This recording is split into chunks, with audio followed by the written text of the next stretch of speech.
అదేష నిన్న మీరు చూస్తే ఫైనాన్స్ మినిస్టర్ గారు ఒక ప్రెస్ కాన్ఫరెన్స్ పెట్టారు అధ్యక్ష. అయితే ఆ ప్రెస్ కాన్ఫరెన్స్లో ఆయన చెప్పింది అధ్యక్ష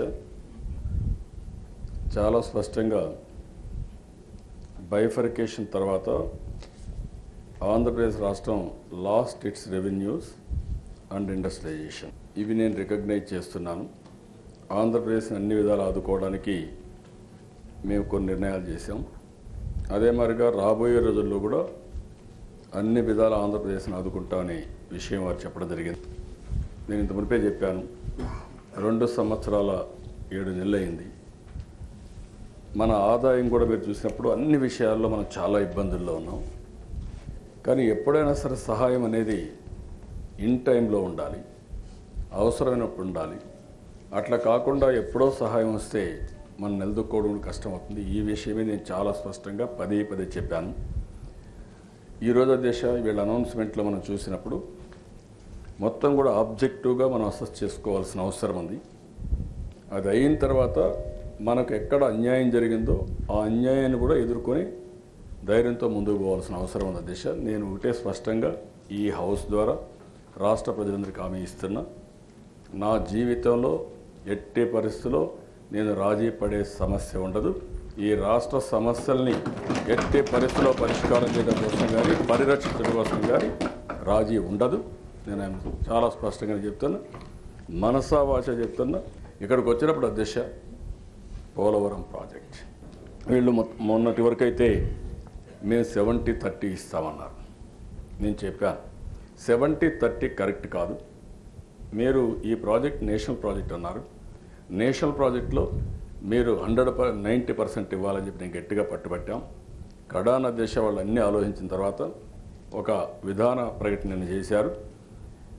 ఇది మీరు చూసినప్పుడు అధ్యక్ష 1 ఏప్రిల్ 2014 నుంచి ఎంత ఈ ప్రాజెక్టు పైన ఖర్చు పెట్టామో 100% పూర్తిగా రీఎంబర్స్ చేస్తామని గవర్నమెంట్ ఆఫ్ ఇండియా చెప్పారు. అది కూడా ఫైనాన్సింగ్ కూడా మీరు చూస్తే నబార్డు ద్వారా ఫైనాన్సింగ్ ఇప్పిస్తాం. ఆంధ్రప్రదేశ్ గవర్నమెంట్ కీన్గా ఉంది.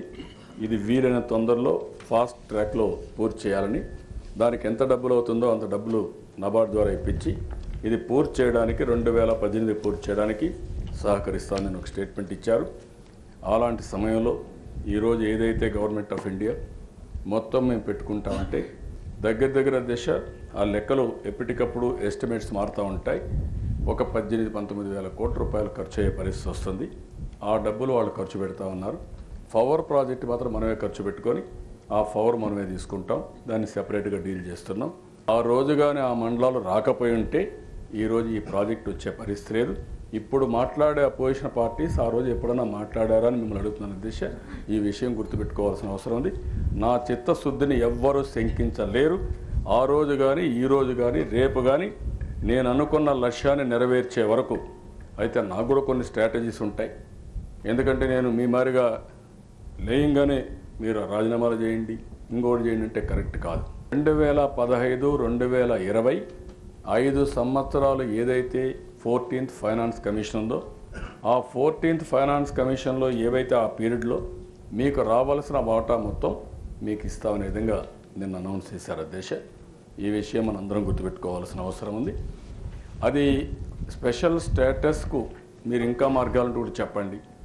స్పెషల్ స్టేటస్ వస్తే ఏమి ఇస్తామో, ఏవి ఎలిజిబిలిటీ ఉన్నాయో అవన్నీ మనకి ఇస్తామనే విధంగా ఆ అమౌంట్ ఇస్తామనే విధంగా చెప్పారు. అది చాలా క్లియర్గా అతను చెప్పినప్పుడు నేను రిపీట్ కూడా చూశాను అధ్యక్ష. అది ఆయన చెప్పడం జరిగింది. అది కూడా ఈరోజు నేను ఆలోచించినప్పుడు 5 సంవత్సరాల్లో మనకి ఎంటైటిల్మెంట్ ఏమీ ఉంటుంది. స్పెషల్ స్టేటస్ వచ్చి ఉంటాయి. ఆ ఎంటైటిల్మెంట్ని ఏ రూపేణ ఇస్తారన్నప్పుడు ఈఏపీ ప్రాజెక్టులో ఇస్తాం. ఆ డబ్బులు ఏవైతుందో మీరు బేర్ చేయాల్సిన పని లేదు. గ్యారంటీ కూడా మీకు సంబంధం లేదు. మేమే ఆ భారం తీసుకుంటాం. ఆ డబ్బులు మీకు ట్రాన్స్ఫర్ చేస్తాం. మీరు ఏ ప్రాజెక్టులు కావాలంటే ఆ ప్రాజెక్టులు తీసుకోవచ్చు అనే విధంగా వాళ్ళు చెప్పడం జరిగింది. ఇది ఒక విధంగా ఆలోచిస్తే డబ్బులు లేవు కాబట్టి నిన్న కూడా చెప్పాను ప్రెస్ కాన్ఫరెన్స్. కొంతమంది మాట్లాడుతున్నారు. నేను చెప్పిన దిశ ఇచ్చింది మొత్తం తీసుకుంటాను, రావాల్సింది అడుగుతానే ఉంటాను, వదిలిపెట్టే సమస్య ఉండదు. డిమాండ్స్ కాడ రాజీ లేదు. మనకు రావాల్సినటువంటి అవసరాల మధ్య ఏమాత్రం కూడా రాజీ పడే సమస్య లేదు. ఆ విషయం కూడా మీరు గుర్తుపెట్టుకోవాల్సిన అవసరం ఉంది. డెఫిసిట్ రెవెన్యూ అధ్యక్ష 2014-15 ఫైనాన్స్ కమిషన్ ఎప్పుడు వచ్చింది? 2015-16 నుంచి ఆపరేషన్లోకి వచ్చింది. 14-15 last year of 13th finance commission. దీని మీద ఆనాటి పెద్దలు ఎస్టిమేట్ చేశారు.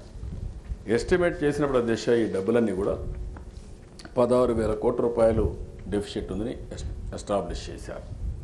ఆ తర్వాత ఎలక్షన్ జరిగాయి, కరస్పాండెన్స్ కూడా జరిగింది. ఆ తర్వాత నేను వచ్చిన తర్వాత కొన్ని మార్పులు చేసుకున్నాను. నేను పెన్షన్లు 200 రూపాయలు నుంచి 1000 రూపాయలు పెన్షన్ ఇచ్చాను. అది ప్రజలకు నేను హామీ ఇచ్చాను. బడ్జెట్ పెట్టినా ఆ బడ్జెట్ రీఓరియంట్ చేసుకున్నాను. ప్రజల అవసరాలు తీర్చుకుంటూ ముందుకు పోయాం. మీరు చూడవలసిన నా ఆదాయాన్ని, నా ఖర్చుల్ని తప్ప నేను దేనికి పెట్టానని మీరు కానీ చేస్తే కరెక్ట్ కాదని చాలాసార్లు చెప్పాను అధ్యక్ష. పక్కన అధ్యక్ష బ్యాక్వర్డ్ ఏరియాస్, రాష్ట్రంలో రాయలసీమ 4 జిల్లాలు, ఇంకొక పక్కన ఉత్తరాంధ్ర 3 జిల్లాలు. రాయలసీమ కరువు సీమగా మారిపోతుందనుకున్నాం, రాళ్లసీమగా మారిపోతుందనుకున్నాం. కానీ ఈరోజు నాకు ఒక నమ్మకం, రాయలసీమని మీరు ఏమాత్రం మీరు కూడా రాయలసీమ వ్యక్తే, నేను కూడా రాయలసీమ వ్యక్తే, రామచంద్రయ్య కూడా రాయలసీమ వ్యక్తే. రాయలసీమ రత్నాల సీమగా చేస్తాను, హార్టికల్చర్ హబ్గా చేస్తాను. నీటి సమస్య ఉండదు. అది జరిగే దానికి ఎన్ని సంకల్పాలు చేశాం. ఈ సంవత్సరం నీళ్లు తీసుకెళ్తున్నాం. నెక్స్ట్ ఇయర్కి అన్ని ప్రాజెక్టులు పూర్తి చేస్తా. అయితే గవర్నమెంట్ ఆఫ్ ఇండియా ఇచ్చింది చాలా తక్కువ ఇచ్చారు. 50 కోట్ల రూపాయల చొప్పున ఒక్కొక్క జిల్లాకు సంవత్సరానికి ఇచ్చారు. ఆ 50 కోట్లు అంటే 3 సంవత్సరాల్లో ఒక్కొక్క జిల్లాకు 150 కోట్లు వచ్చింది. 6 సంవత్సరాలు ఇస్తామంటున్నారు. అంతా కలిపితే ఒక 300 కోట్లు జిల్లాకు వస్తుంది. 300 కోట్లతో పెద్దగా మనం అనుకున్నంత అభివృద్ధి చేసే పరిస్థితి రాదు. ఏదేమైనా ఈ సంకల్పంతో మనం ముందుకు పోతున్నాం. ఇంకా ఎక్కువ ఇవ్వాలని చెప్పి కేంద్రాన్ని అడుగుతున్నాను. ఎంతవరకు ఇస్తే అంతవరకు తీసుకొని మిగిలింది ఏ విధంగా సప్లిమెంట్ చేయాలో మనం చేసుకొని ముందుకు పోతాం.